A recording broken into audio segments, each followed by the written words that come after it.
So have we been successful with taking a look at this? Let me just uh, let me just find out from Steve.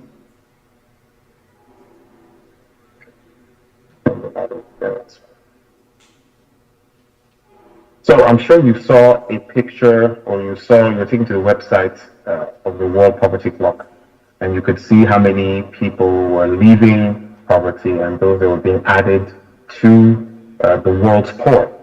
And I think that is a very striking image. I mean, the animation on that website is very striking because it does show just how urgent and real this this problem of poverty alleviation or poverty eradication is to the world.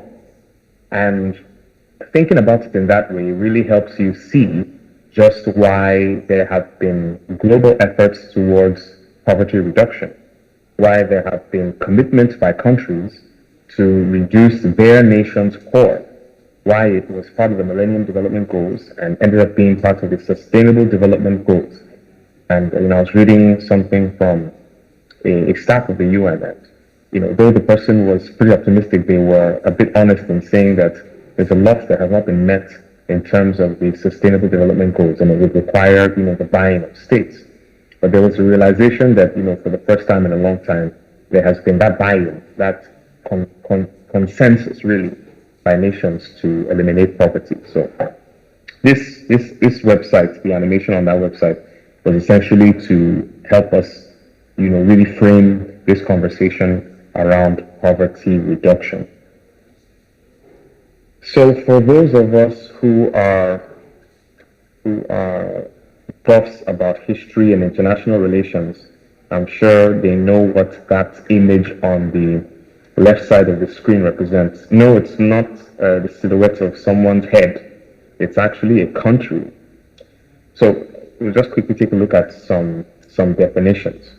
And I titled this slide, "We've come a long way from Operation Feed the Nation." This was actually one of the first interventions by the Obasanjo military administration, I think, if I'm not mistaken, in the 70s, that saw poverty as a problem that the states needed to address.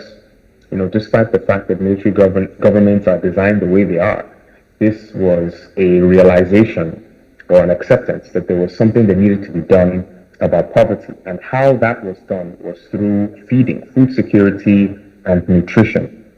Along the line after him, several years down the line, there have been successive attempts at many governments. In fact, when Obasanjo returned to civilian administration, he had his National Economic Empowerment, I can't recall what this stands for, but the NEEDS program.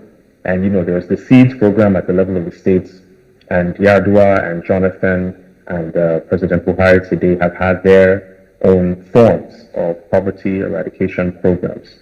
So the map on the left side is Germany, and there was a statistic I read the other day that said if Nigeria's poor were to form a country, they would be the size of Germany.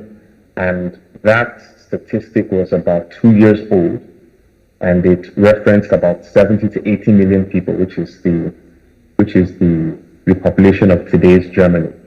And of course, I'm sure many of us are aware that that number has increased. It was, I think, this year or last year, where they said more people have been added to, more people have been pushed below the poverty threshold in Nigeria. So it's changed from Germany to probably some other highly or more populated country in the world. So poverty basically is just pronounced deprivation in well-being. There are different types of it: income or consumption poverty, absolute poverty or relative poverty, shelter, food, asset poverty, time poverty, or health poverty, which all refer to lack of that specific good. And it's important for us to see that these have their various dimensions, because shortly down the line, during the rest of the slides, you'll get to see why it is critical to understand just what these things refer to and why they are important in the lives of individuals that experience this poverty. They are deprivations in well-being. They are deprivations in the lives of human beings to live their very best lives. Of course, these are not original words, but you'll see who came up with this very fantastic idea of how to approach poverty. And finally, multidimensional poverty recognizes the many different ways in which people can be deprived. So along the line, it was realized that there perhaps should be a better way to view poverty as not just a lack of money, but it's also a lack of shelter, because you might even have the money, but be prevented due to institutional constraints from getting a nice house. You might have a job, you might be employed, but you might show how poverty is or can be a feedback loop. And humans, communities, individuals get trapped in these poverty cycles, they call them, where their low income leads them to poverty and creates a situation of low education quality, low health quality, limited opportunity for other well-beings, for other forms of well-being or other forms of life actualization. And that reinforces that lower income, which again feeds into poverty. So this can be a dangerous cycle to get into because of the sheer power of the cycle itself. The good news is there are also positive situations where the income is increased and people leave poverty, and it positively influences their education and provides them with with more opportunities, I beg your pardon, even though that is a bit more complex than it seems. So poverty reduces people's quality of life, and countries with a higher incidence of poverty tend to face worse growth prospects. And many countries in the world that have been poor or have had high numbers of poor people still have high numbers of poor people today. But multifaceted approaches in governance and in the management of the economies have helped them move from those negative prospects to much better prospects. I mean, Brazil, India, China are countries that have emerged from low levels of production and high levels of poverty to high levels of production and lower levels of poverty. Extreme poverty is concentrated among the most disadvantaged in remote and rural areas, the young, the old, minorities, and those with some form of disability. And like I said earlier, or like I alluded to, poverty can be transmitted across generations because of these poverty cycles.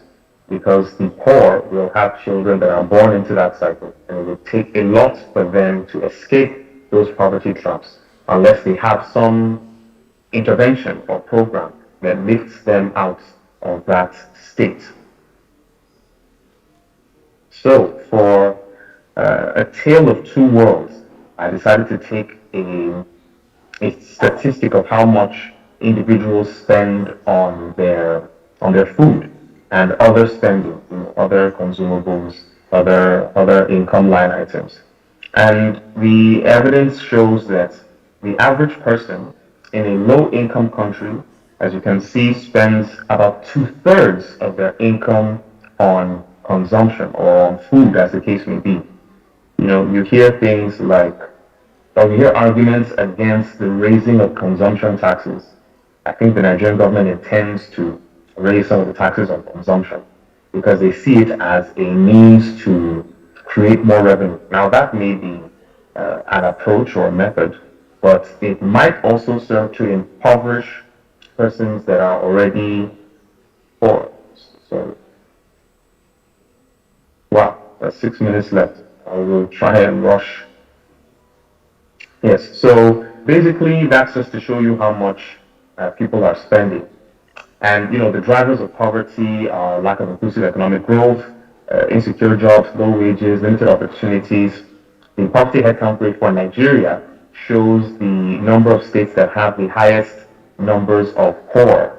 And that's an interesting chart. We'll send my slides for you to see. And this is an image that really breaks down multidimensional poverty for us to really get a sense of what that really means. So what's empowerment? Conceptually, empowerment is the expansion of people's ability to make strategic choices in a context where this ability was previously denied to them. So, like poverty restricts your opportunities, it restricts the things you can do, your capabilities, as some might say. The mechanisms that foster empowerment are knowledge, increased knowledge that you can use to make better decisions, agency, the power to make decisions. The domains of empowerment are health, economic, political, and like I was saying, the aspects of poverty that we talked about earlier, opportunities, health, income, they they broach a very wide several domains at the same time. Levels could be individual, community, and organizational. So the individual we're looking at on your screens is Amartya Sen, the Indian economist who looked at what poverty really was, and to him it was the lack of capabilities, the restriction of freedom to achieve well-being. Those capabilities are the doings and beings. What do I want to do? Who do I want to be? Who is the person that I want to be? Who do I see myself as? Poverty is a restriction on those lines. And for Nigeria, some of the research done by Nigerian economists have, defined empowerment as socio-economic or political in nature by the state or by individuals or corporate organizations aimed at changing that socio-economic well-being or paradigm of the poor, whoever they may be defined as. And here's a re-echoing of the various forms of deprivation that the poor might be suffering. So generally, economic empowerment is done in two main ways: by improving market access, by reducing the transaction costs involved in markets. So, microfinance, providing soft loans to poor people to give them that step up, because it would be nearly impossible for them to have access to these monies, and it would enable them to become active participants in the market. Or it could be through the form of providing inputs which the market does not readily provide. It assumes that you have a level of education, or it assumes you have a level of skill, or it assumes you have a level of money to pay for a lawyer, or to pay for a developer, or to pay for someone who can provide some service in your business. And these are ways that economic empowerment happens. It also happens by improving access to information and reforming property rights, because as we know, it's not always about having money, but it's about understanding the legal landscape, in which your economy operates. And when that legal landscape is against the poor, it always makes it difficult for them to be active and engaged participants. The second way it's done is through asset redistribution and transfers. Cash transfers have been like the norm, or they've been the vogue in international development, especially because they are providing a finite resource, in some ways, a finite resource, cash, to these people for them to be able to participate in the markets, or asset transfers, or access to subsidized employment. So there was some research carried out in 2022 in Cross River, and the sample size was about 660 people. And Okoye and his colleagues discovered that access to economic empowerment has resulted in financial independence and improved well-being for women. A lot of the literature that is available on economic empowerment is really, really geared towards women's economic empowerment. And that's from the understanding that empowering women, who hitherto now have been perhaps the most deprived of the sexes, can turn the tide for development as we conceive it more broadly, as a social thing.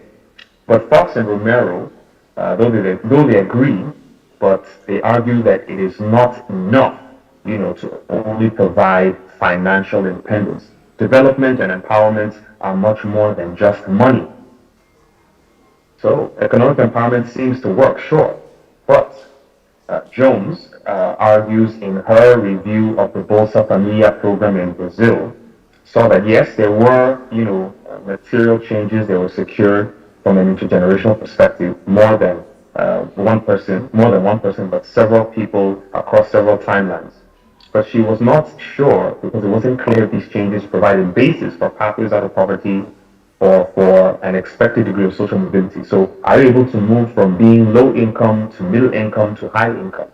There seems to be inconclusive evidence in that regard. It was a qualitative study. And it seems like my time is up. All right, I'm trying to round up. Let me just rush to my last slides. So I was just going to say that economic empowerment works, but we need to really understand it in detail, because it will not come cheap, it will not come easy. There are power imbalances between those who want to be empowered and those who are already in power.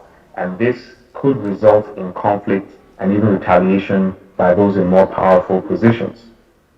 So the problem is that economic interventions are insufficient to improve empowerment. There has to be social and political interventions in expanding people's rights and expanding their freedoms.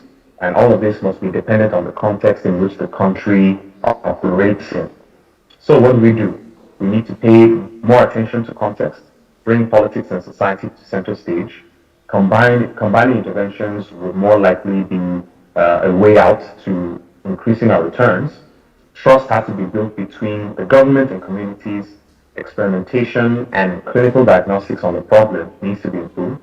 And we need to develop clarity in defining program goals, that's government program goals, and identifying the beneficiaries or the target groups. So with that, I say thank you for listening. Thank you for your time.